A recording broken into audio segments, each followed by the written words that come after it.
제가 생각한 고정관념의 정의는 이거예요.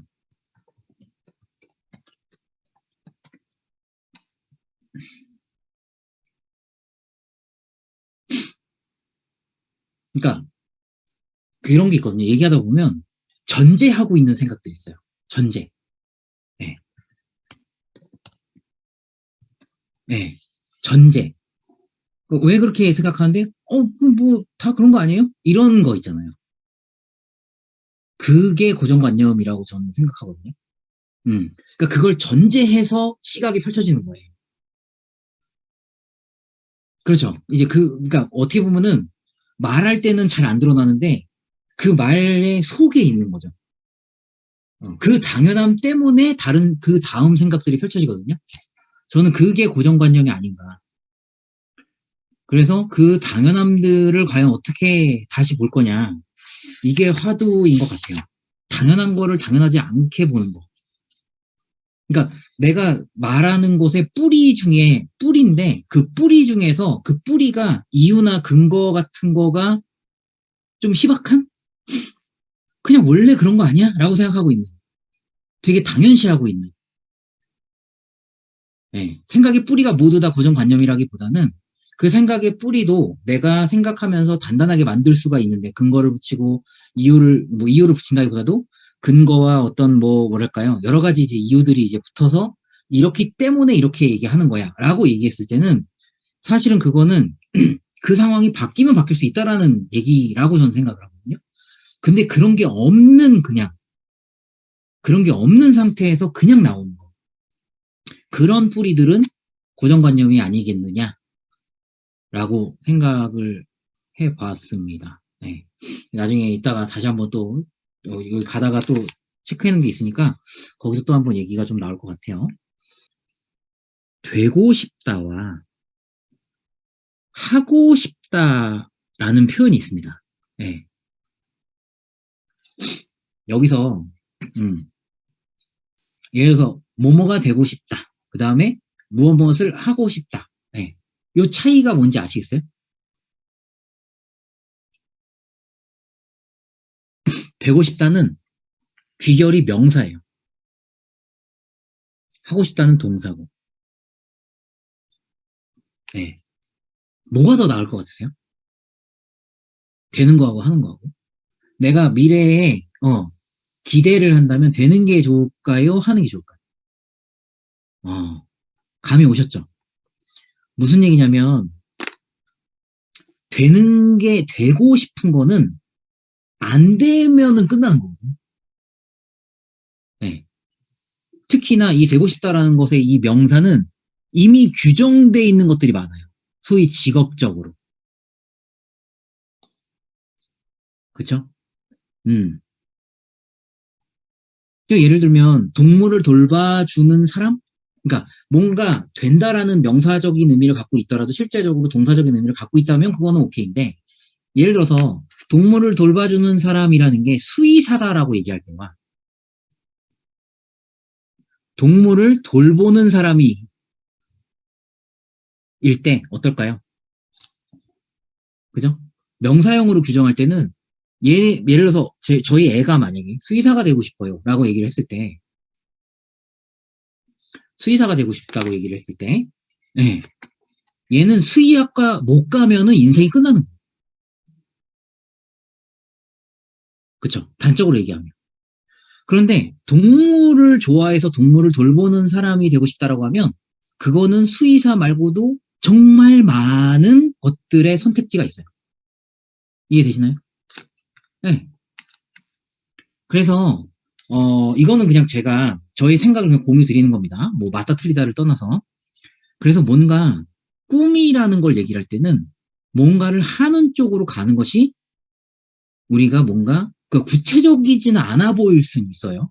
왜 그러냐면 명사라는 건 좀 규정이 돼 있다 보니까 정말로 그 시점에 그게 돼 있는지 안 돼 있는지를 가지고 좀 눈에는 잘 띌 것 같아요.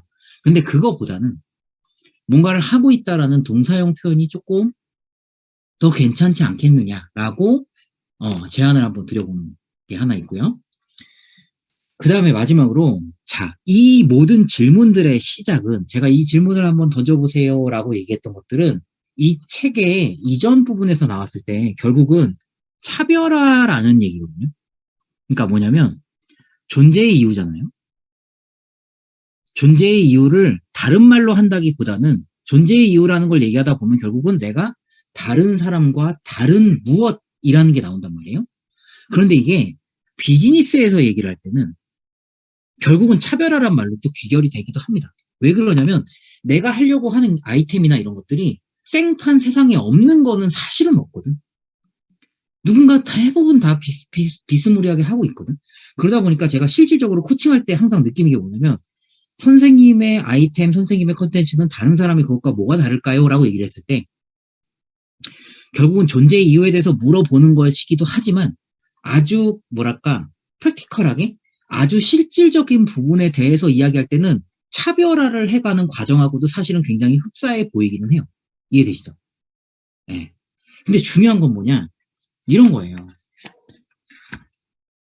내가 하는 노력이, 그러니까 내가 차별할 이 존재의 이유를 찾는 이 노력이 이거하고 전도가 되진 않았으면 좋겠다는 거예요. 뭐냐면 내가 하는 노력이 남과 다르기 위함인가? 아니면 나만의 것을 찾기 위함인가? 네.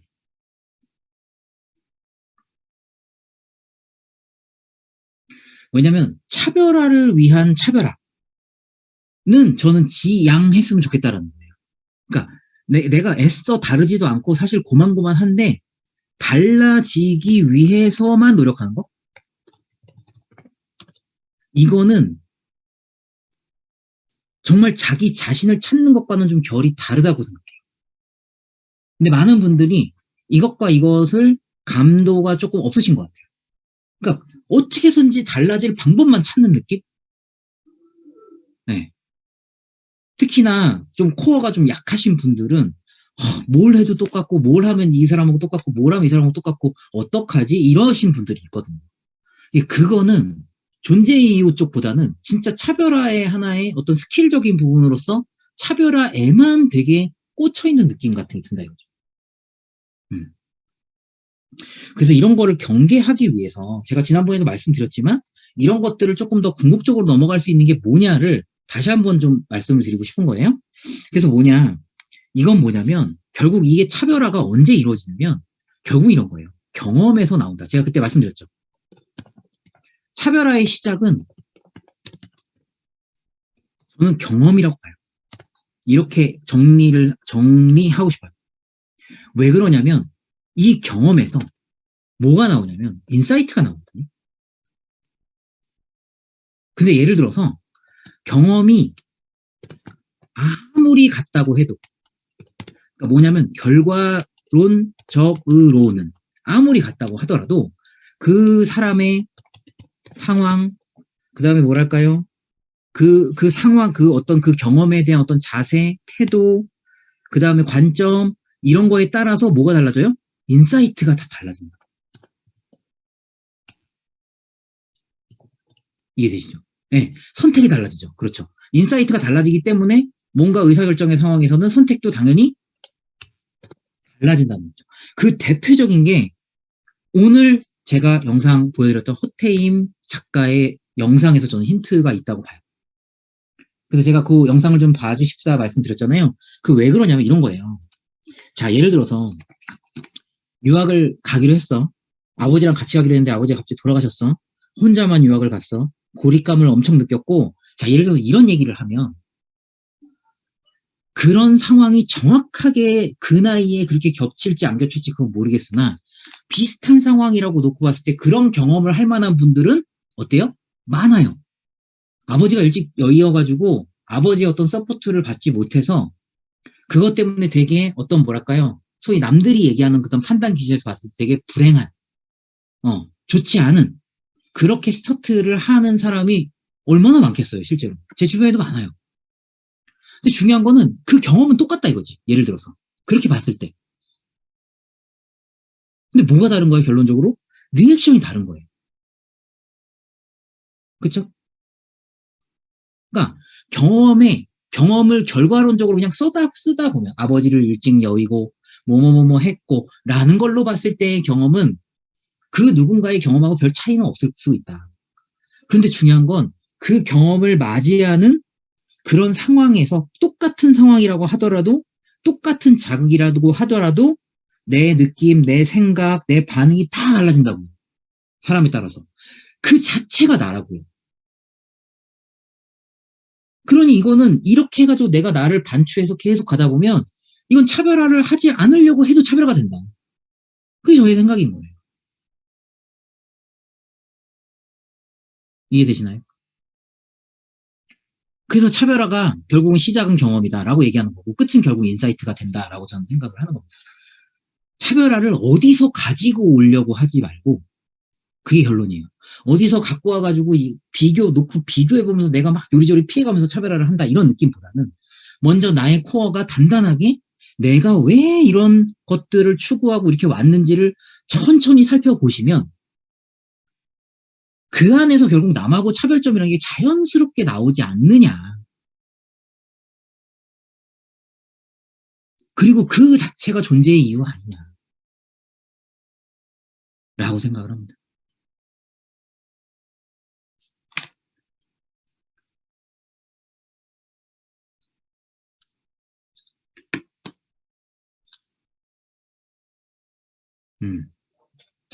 괜찮으시죠?